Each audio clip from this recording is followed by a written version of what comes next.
kendaraan listrik yang saat ini bisa sampai 80% turunnya.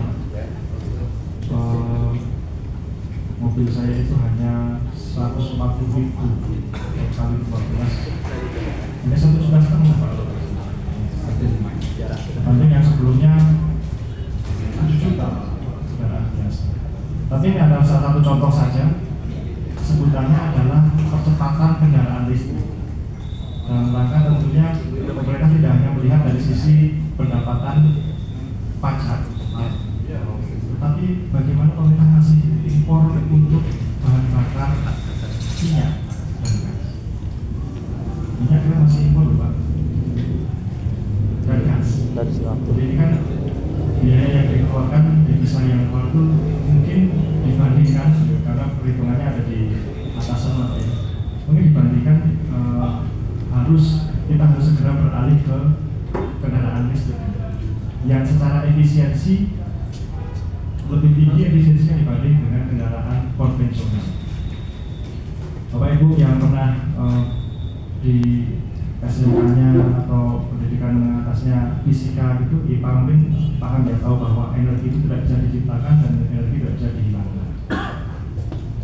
Pada saat energi sudah tercipta, tidak bisa dihilangkan, akan berubah menjadi energi yang lain.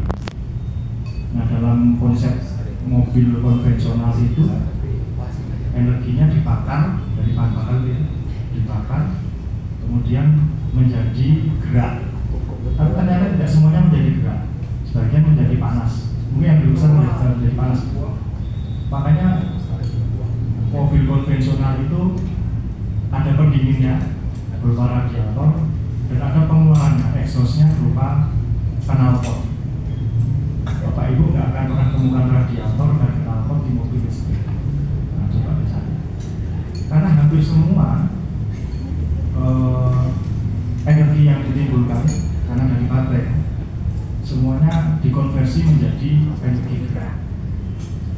Ketika dibandingkan mobil konvensional, combustion engine dengan mobil listrik, hampir 80% kalau dibilang efisiensi. Itu secara efisiensi, ya. Artinya misalnya saja kemudian mau dibandingkan lagi nih, berapa jarak yang bisa ditempuh mobil konvensional dengan 1 liter BBM? Berapa nanti kalau bilang kita bicara juga terkait dengan emisi, ya, mungkin akan lebih besar lagi. Berapa emisi yang dihasilkan kendaraan konvensional, misalnya saja diesel, ya. Itu ternyata Pak, 1 kilometernya menimbulkan emisi 200 mg CO2. Nah, Bapak Ibu boleh langsung googling silahkan, atau pakai ChatGPT. Ternyata mengeluarkan 200 mg, 150 sampai 200 mg emisi karbon CO2.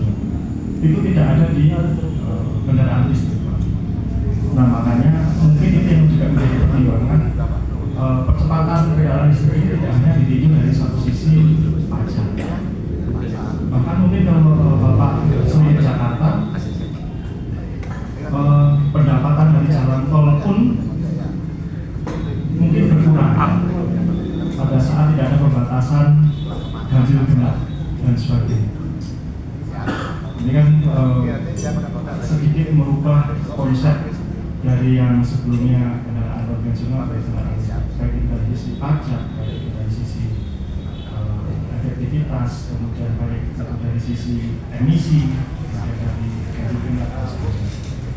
Kalau kemudian nantinya mereka menetapkan barang ini sudah nature, gitu ya, penggunaannya sudah banyak, nature menggantikan mungkin dari kendaraan konvensional, pajaknya mungkin akan berbeda. Atau ya, saat ini spare part kan masih, kalau spare partnya gratis kan masih sulit, tapi masih mahal, kenakan biaya yang lebih tinggi. Mereka itu semoga bisa menjawab ya, karena saya bukan ahlinya di dasar.